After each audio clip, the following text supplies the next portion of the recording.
Hi everyone. My name is Cheng. I'm from Department of Environmental and Sustainable Science with Kean.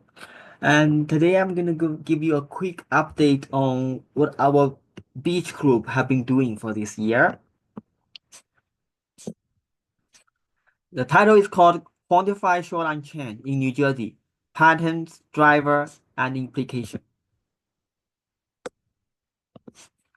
Okay, this is our beach everybody familiar with, especially for people in New Jersey. Yeah, if we're standing on the beach facing the shore, right, you will see facing the ocean, you will see wave is breaking. That's actually where the place the sandbar is. Yeah, in that sense, sandbar is protecting the shore, reduce the energy. Uh, on the landward side, we have a bar, we have a dune. Yeah, this is the dune. And imagine under the elevated water level during the storm, the dune actually can help to protect the shore, right?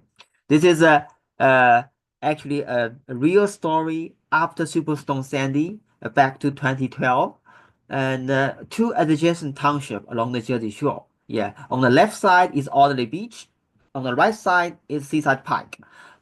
These two townships adopting completely different strategy in shore protection. Yeah, Alderley Beach with a narrow beach and a smaller dune.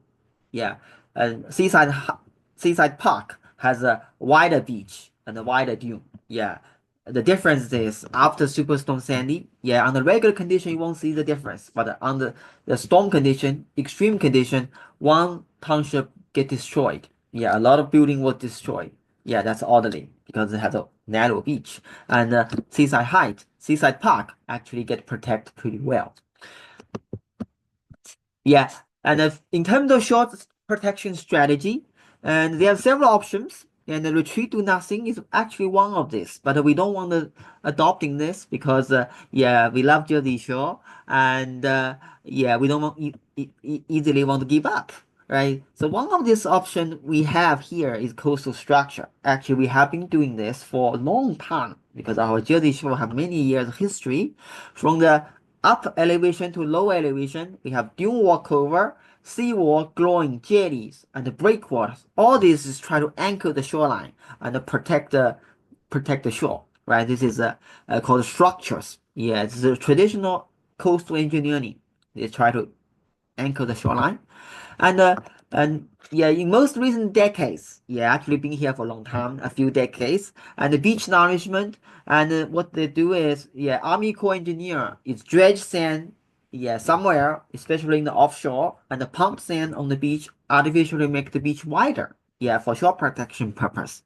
Yeah, I have one video which is taken in Florida, but the idea is the same. Yeah, New Jersey, we just had this a year ago. Yeah, my our data will show you how the beach behave after this, just less than 1 year, huh? We finished this in April 2025. Yeah, less than 1 year. You will see how the beach look like. Yeah, our data will show this.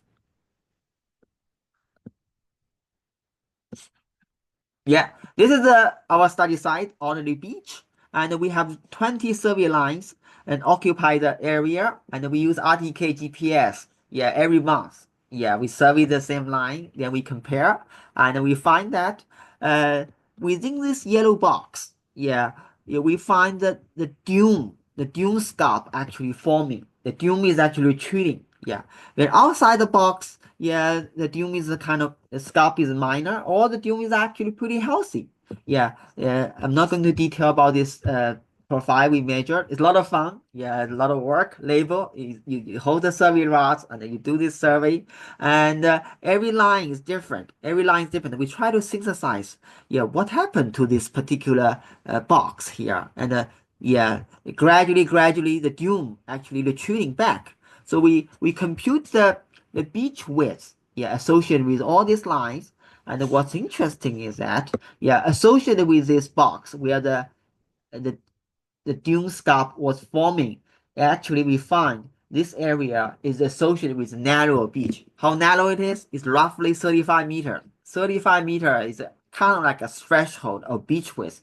If 35 meter beach width is actually reached, yeah, we need to give township a warning, a heads up that hey, we need to do something to fix our shore. Otherwise, the dune will be retreating. If the dune retreating, that means the building, the infrastructure, land, or whatever is going to be in trouble, right?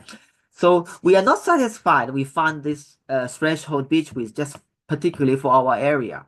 So we actually synthesize this, yeah, using data from Florida, yeah, because I've been studying Florida for many years, and we accumulate long-term data, yeah, as well in Florida. So we have beach data in Florida and New Jersey, and so we try to come up with a simple equation that we don't for people in other places. They don't need to constantly survey, but just rely on more straightforward parameter. They can actually compute. You can calculate the threshold beach width, yeah, based on the wave height, which is very easy to get, especially in United States. Yeah, NOAA has an extensive gauge in the offshore, right? And as well as the grain size, yeah, which is also a easy parameter to get. Then we can actually plug in to calculate anywhere in this world, basically, to can compute the threshold beach width. We feel this is a knowledge contribution for this for our coastal community, and publish this in result in a journal recently in Geomarine Letters. And yeah, if you need the detail, please refer to that publication. And what happened to our beach this year? And you will see the picture on the left-hand side, it was taken right up nourishment. The beach is nice and wide. Yeah. And less than 1 year later, actually, the photo on the right-hand side was just made taken a few days ago in late March, and you will see extensive scarp was forming. Beach was much narrower. How much sand was lost? Yeah, it was about total was about like 33,000 cubic meters, and if this month is this if this is number is not impressive, yeah, and yeah, a simple calculation is that each cubic yard of sand costs money. Yeah, it's about like 30 bucks per cubic yards. Yeah, for all this implementation, and so the lost sand will cost like $22 million. Yeah, this is very uh the yeah, something we need to consider. Yeah, what alternative solution we can have, especially under the climate change condition. Yeah, we have more and more storm coming. Yeah, our federal government may have a budget cut on the nourishment, so we need to come up with solution, alternative solution in addition to this nourishment, because nourishment, yeah, can be easily get washed away in less than 1 year. So what do we do, right? Then the beach is uh, quickly retreating to the 35-meter threshold. Yeah, we need to come up with solution to protect the shore. So where did the sand go, right? The sand actually moving along the shore. And then that's why the sanding hook is keep growing at the sand spit. And we established a site uh, in partnership with a local high school. Yeah, partner with our Kean students. And we keep monitoring for, yeah, this project was started a year ago. And we already accumulated, yeah, some data. And with this existing data, we try to build a machine learning model and try to learn the pattern, how they change. Yeah, thanks to the computer science students in my group, and we got some initial results. Seems very encouraging, and the R square is pretty high.